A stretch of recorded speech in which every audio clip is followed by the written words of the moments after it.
টি-20 world cup 2026 শেষ হওয়ার সাথে সাথে কিন্তু আইপিএল এর দামামা বেজে গেল এবং আইপিএল এর সেকেন্ড ম্যাচ নাম্বার 2 তে ঘরের দল কেকেআর তারা কিন্তু মুখোমুখি হচ্ছে এগেনস্ট মুম্বাই ইন্ডিয়ান্স এবং এই খেলাটি কিন্তু হবে 29 মার্চ মুম্বাইয়ের ওয়াংখেড়ে স্টেডিয়ামে।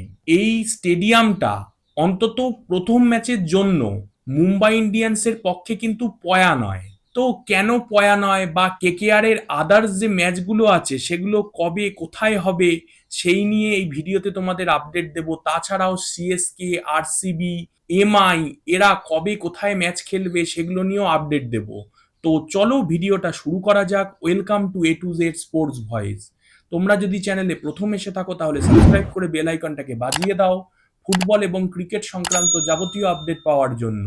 আর ডেইলি আপডেটেড থাকার জন্য আমাদের আদার social media ID Facebook, Insta এগুলোকে ফলো করে রাখতে পারো।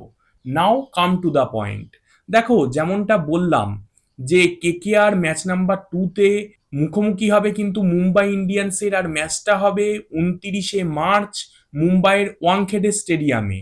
এই স্টেডিয়ামে কিন্তু মুম্বাই ইন্ডিয়ান্স তাদের প্রথম ম্যাচ আইপিএল এর কখনোই জেতেনি। তো আশা করি এই স্ট্যাটটা মুম্বাই ইন্ডিয়ান্সের জন্য এবারেও বজায় থাকবে এবং কেকেআর তাদের প্রথম ম্যাচে মুম্বাই ইন্ডিয়ান্সকে হারাবে। এবার যদি কেকেআর এর বাকি ম্যাচগুলোর কথায় আসি, দেখো কেকেআর তাদের second match against Sunrisers Hyderabad, এই ম্যাচটা কিন্তু হবে 2রা এপ্রিল সন্ধে 7:30টায় এবং কলকাতায় ম্যাচটা হবে ইডেন গার্ডেন্সে। থার্ড ম্যাচে কিন্তু কেকেআর পাঞ্জাব কিংসের মুখোমুখি হবে, সেই ম্যাচটা হবে 6 এপ্রিল সন্ধে 7:30টায় ইডেন গার্ডেন্সে। কেকেআর তাদের ফোর্থ ম্যাচে কিন্তু মুখোমুখি হবে লখনৌ সুপার জায়েন্টের, যেই ম্যাচটা কিন্তু হবে 9 এপ্রিল সন্ধে 7:30টায় কলকাতায়। মানে কেকেআর তাদের প্রথম ম্যাচ এগেনস্ট মুম্বাই ইন্ডিয়ান্স যেটা ওয়াংখেড়েতে হচ্ছে সেই ম্যাচ বাদে বাকি 3টে match against Hyderabad, against Punjab kings আর এগেনস্ট লখনৌ সুপার জায়েন্ট, এই 3টে ম্যাচই কিন্তু কলকাতায় খেলছে। মানে হোম অ্যাডভান্টেজটা কেকেআর এর কাছে কাজে লাগানোর বিরাট সুযোগ রয়েছে।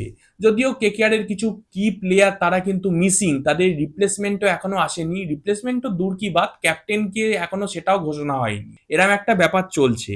যাই হোক, এবার আরসিবির শিডিউলের কথা এলে আরসিবি কিন্তু সিজন ওপেনার অর্থাৎ 28 মার্চ তারা কিন্তু মুখোমুখি হচ্ছে সানরাইজার্স হায়দ্রাবাদের, যেই ম্যাচটা কিন্তু হচ্ছে বেঙ্গালুরুতে সন্ধে 7:30টায়। আরসিবি তাদের সেকেন্ড ম্যাচ এগেনস্ট সিএসকে খেলবে, ম্যাচটা হবে 5 এপ্রিল সন্ধে 7:30টায় বেঙ্গালুরুতে। আরসিবি তাদের থার্ড ম্যাচে রাজস্থান রয়্যালসের মুখোমুখি হবে, যেটা হবে 10 এপ্রিল সন্ধে 7:30টা গুয়াহাটিতে। আরসিবি তাদের fourth match against Mumbai Indians খেলবে সন্ধে 7:30টায় মুম্বাইতে হবে। এবার সিএসকে এর কথা এলে দেখো সিএসকে তাদের প্রথম ম্যাচ খেলবে কিন্তু এগেনস্ট রাজস্থান রয়্যালস, যেই ম্যাচটা কিন্তু হবে 13 মার্চ সন্ধে 7:30টা গুয়াহাটিতে। মানে রবীন্দ্র জাদেজা যে টিমটাতে ট্রেড হলো সেই রাজস্থান রয়্যালস, যার সাথে কিন্তু সিএসকে এর একটা মানে ফ্যানেদের অন্তত একটা কিন্তু ডিফারেন্স অফ ওপিনিয়ন বলো বা দ্বিধাদ্বন্দ্ব চলো একটা কিন্তু চলবে, কারণ জাদেজা ওই টিমে গেছে, সঞ্জু অবশ্যই এসছে আর সঞ্জু দুর্দান্ত ফর্মেও ছিল টি-20 ওয়ার্ল্ড কাপে। তবে তাও একটা দ্বিধাদ্বন্দ্ব তো কাজ করে, এতদিনের প্লেয়ার রাজস্থান রয়্যালসে গেছে। যাই হোক, সিএসকে তাদের second match against Punjab Kings খেলবে, যেটা কিন্তু হবে 3 এপ্রিল সন্ধে 7:30টা চেন্নাইতে।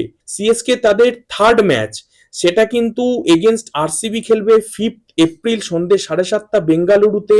সিএসকে তাদের fourth match against Delhi Capitals খেলবে 11 এপ্রিল সন্ধে 7:30টা চেন্নাইতে। এবার মুম্বাই ইন্ডিয়ান্সের কথা এলে দেখো মুম্বাই ইন্ডিয়ান্স তাদের প্রথম ম্যাচ তো কেকেআর এর সাথেই খেলছে, যেমনটা বললাম 29 মার্চ 7:30টায় মুম্বাইয়ের ওয়াংখেড়েতে। এবার সেকেন্ড ম্যাচের কথায় যদি আসি, মুম্বাই তাদের second match against Delhi Capitals 4 April খেলছে দুপুর 3:30 দিল্লিতে। তাদের থার্ড ম্যাচ তারা কিন্তু খেলছে এগেনস্ট রাজস্থান রয়্যালস 7 এপ্রিল সন্ধে 7:30টা গুয়াহাটিতে। মুম্বাই ইন্ডিয়ান্স তাদের ফোর্থ ম্যাচ খেলছে এগেনস্ট আরসিবি 12 এপ্রিল সন্ধে 7:30টায়, সেটাও কিন্তু মুম্বাইতেই ম্যাচটা হবে। তো মোটামুটি তোমাদের শিডিউলটা কেমন হয়েছে সেই নিয়ে একটা ধারণা দিয়ে দিলাম। প্রথম পর্বের ম্যাচ শিডিউলটাই বেরিয়েছে, ডিটেলস বা লং শিডিউল কিন্তু সিজনের এখনো আসেনি, কারণ তোমরা জানো পশ্চিমবঙ্গ, অসম এইসব জায়গায় কিন্তু ভোটের ব্যাপার রয়েছে, বিধানসভা ভোট। তো সেই সব ভোটের জন্য কিন্তু আইপিএল এর ফুল শিডিউল আসতে এখনো দেরি হচ্ছে। তো যখনই আসবে তোমাদের আপডেট দিয়ে দেবো। আর ডেলি আপডেটেড থাকার জন্য কিন্তু তোমরা চ্যানেলটাকে সাবস্ক্রাইব করে বেল আইকনটাকে বাজিয়ে রাখো, লাইক করো, কমেন্ট করো, শেয়ার করো। Thanks for watching. জয় হিন্দ, জয় ভারত।